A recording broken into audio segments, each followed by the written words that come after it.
आज की कहानी है माँ का बैंक बैलेंस। माँ, मैंने आपको 30,000 पापा से किसी तरह लेकर घर में एसी लगवाने को दिए थे, पर यह क्या? आपने अपने घर में बर्तन धोने वाली को उसके बेटे के इलाज के लिए दे दिए। आपकी ये समाज सेवा हमारे लिए सरदर्द बनती जा रही है। ज़रा देखो रघु चाचा को, कितने आलीशान बंगले में रहते हैं, सारी सुख सुविधाएं हैं उनके पास, बैंक बैलेंस भी अच्छा खासा है। पिताजी की चाचा से तनख्वाह ज़्यादा होने पर भी हम वहीं के वहीं हैं। आप मुझे ज़रा एक बात बताना, भविष्य के लिए क्या जोड़ रखा है?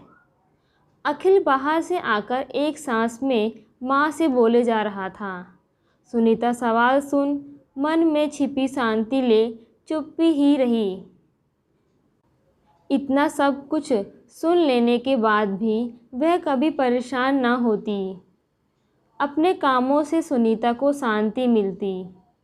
अभी पिछले दिनों पड़ोस में रहने वाले जग्गू चाचा के बेटे को शहर में आईटीआई में एडमिशन करवाने के लिए और शहर में रहने के लिए पैसों की ज़रूरत आ पड़ी। इंतज़ाम हो जाएगा, इसी आशा में जग्गू ने आखिरी दिन तक किसी को नहीं बताया।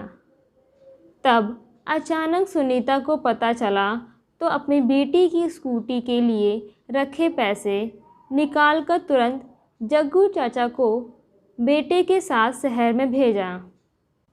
पता था सुनैना नाराज़ होगी, पर किसी के भविष्य से बड़ी इच्छा पूर्ति नहीं। बेटा कभी कभी सोचता, हमेशा हम दोनों भाई बहनों से माँ बचपन में कहती थी, मैं कभी तुम दोनों को हारता नहीं देख सकती।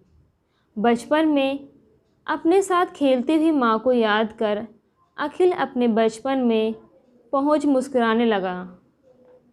एक बार जब वह सुनैना के साथ लूडो खेल रहा था, सुनैना के बार बार जीतने पर जब वह रोने लगा तो माँ ने पूछा तो बताया कि सुनैना बार बार जीतकर मुझे हरा देती है।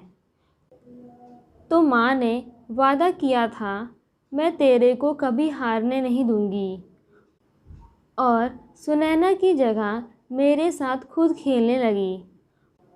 और जब ताली बजाकर मैंने अपने आप को विजेता बनाने का शोर मचाया, तब गले लगाकर कितना प्यार किया था। माँ का लाड़ प्यार सब याद है अखिल को, पर अपनी इच्छाओं के पंखों कुचलना उसको रास नहीं आता। अखिल के सभी दोस्तों का रहन सहन बहुत हाई फाई है, पर उसके कमरे में तो एसी भी नहीं है।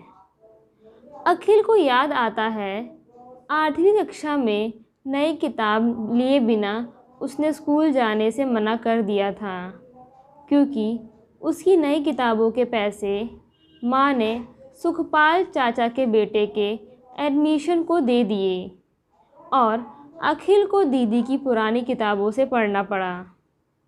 धीरे धीरे इच्छाओं को मार मार कर दोनों भाई बहन बड़े होने लगे। माँ की समाज सेवा तो कम ना हुई, पर अब वह थकने लगी है। धन्नो चाची बीमार हैं और उनके बेटे बाहर हैं। चाची के बीमार होने की खबर से अपनी बीमारी भूल चाची को डॉक्टर के पास ले गई। चाची ने बहुत बहुत आशीर्वाद दिए।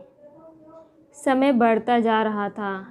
एक बहुत अच्छी कंपनी से अखिल के इंटरव्यू के लिए अखिल को बेंगलोर जाना था, पर समय कम होने के कारण तत्काल हवाई यात्रा की टिकट के लिए पैसे के इंतज़ाम के बारे में सोच अखिल परेशान हो उठा।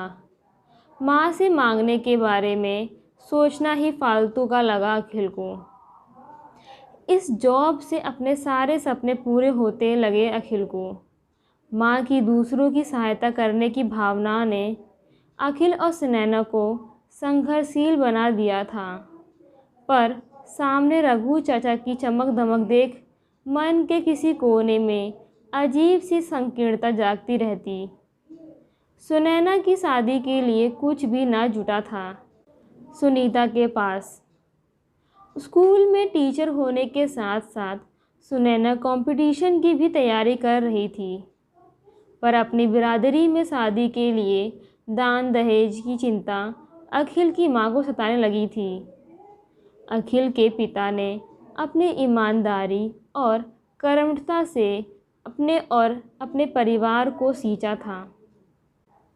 शांत स्वभाव और ध्यान से सबको सुनने की आदत के कारण सबके प्रिय तो बन गए, पर हमारे समाज में आदमी पैसों से सहायता उसकी ही करता है जिससे पैसे की उम्मीद हो।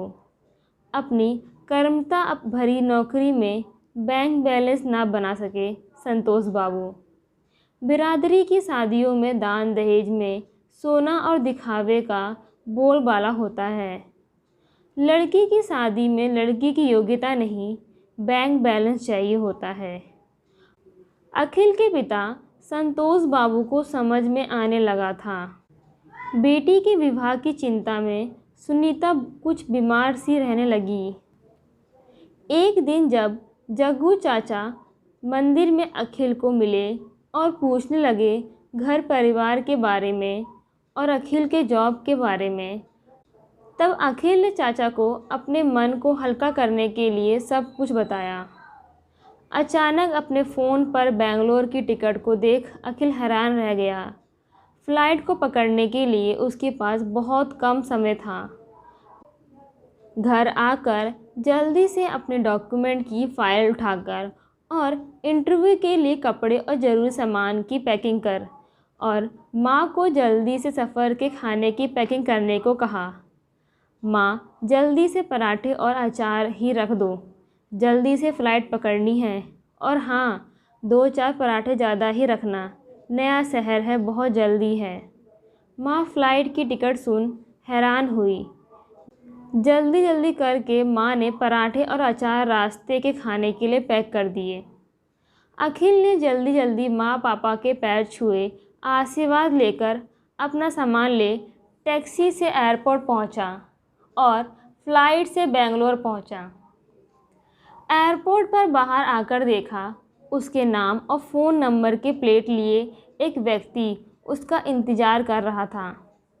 पूछने पर उसने बताया कि कंपनी में आप इंटरव्यू देने जा रहे हैं, वहाँ के मालिक ने आपके लिए गाड़ी भेजी है। नए शहर में किसी पर विश्वास करना आसान ना था, पर फिर भी इस जॉब से उसके सभी सपने जो जुड़े थे और उसके पास खोने के लिए कुछ भी ना था, इसलिए कुछ भी ज़्यादा सोचे बिना गाड़ी में बैठ गया। नियत दूरी तय कर गाड़ी से अखिल कंपनी पहुंचा। वहां उसका स्वागत कंपनी के मालिक ने किया। हैरान था अखिल। कंपनी के मालिक के साथ नाश्ता करने में बड़ा गर्व महसूस कर रहा था। अचानक कंपनी के मालिक ने कहा, सर चलिए आपको आपकी सीट तक ले चलूं। सर शब्द को सुनकर अखिल हैरान हो गया। अखिल की हैरानी बढ़ती जा रही थी। कंपनी के मालिक ने अपने आलीशान ऑफिस की अपनी कुर्सी पर बैठने के लिए अखिल को कहा। नहीं सर, अखिल के मुंह से निकला। कंपनी के मालिक ने अपनी आंखों को नमी को पोंछते हुए कहा, अखिल भैया आपने पहचाना नहीं, यह जो सब आप देख रहे हैं यह आपकी माँ के दया धर्म का ही परिणाम है। आपकी बहन के स्कूटर को खरीदने के लिए रखे पैसे को जग्गू चाचा के बेटे के लिए यानी मेरे एडमिशन के लिए जो मामी ने पैसे दिए थे, यह मैं उसी का ब्याज दे रहा हूँ। माँ की ममता को तो मैं नहीं लौटा सकता, पर उनके पैसों का ब्याज तो लौटा सकता हूँ। यहाँ आकर आईआईटी करके मैंने कुछ ईमानदार साथियों की मदद से एक फैक्ट्री खोली और गांव के बेरोज़गार लड़के लड़कियों की लगन और मेहनत से यह फैक्ट्री चमक उठी। यह वे बेरोज़गार हैं जिनके पास डिग्री थी और काम को अपनी लगन चमकाने का जज्बा था, पर अनुभव की कमी से इनको बड़ी कंपनियां काम नहीं देती थी और काम पर रखती तो उतनी तनख्वाह नहीं देती। तो मैंने इन कारीगरों को इनकी मेहनत का पूरा पैसा सम्मान के लिए साथ दिए। तो इन सब की मेहनत और माँ बाप की आशीर्वाद से इस फैक्ट्री के माल की डिमांड बढ़ती गई, जिसका परिणाम आपके सामने है। यह आपकी माँ का बैंक बैलेंस है, जो मैं आपको ब्याज के साथ आपको सौंप रहा हूँ।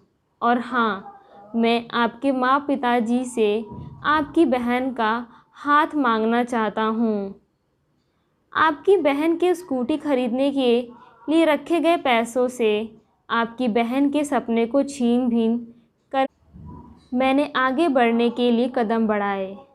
मैं आपकी बहन को सुख सौभाग्य दे सकूं, तो मेरा यह सौभाग्य होगा।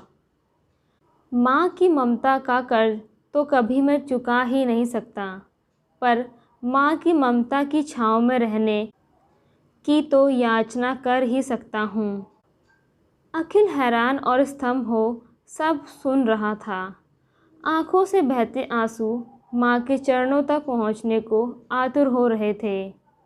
माँ के बैंक बैलेंस को संभालने के लिए कपकपाते हाथों से प्रभु के स्मरण में जोड़कर ऐसी माँ हर जन्म देने के लिए याचना करने लगा और माँ की गोद में लीन होने के लिए छोटा बच्चा बन जाना चाह रहा था।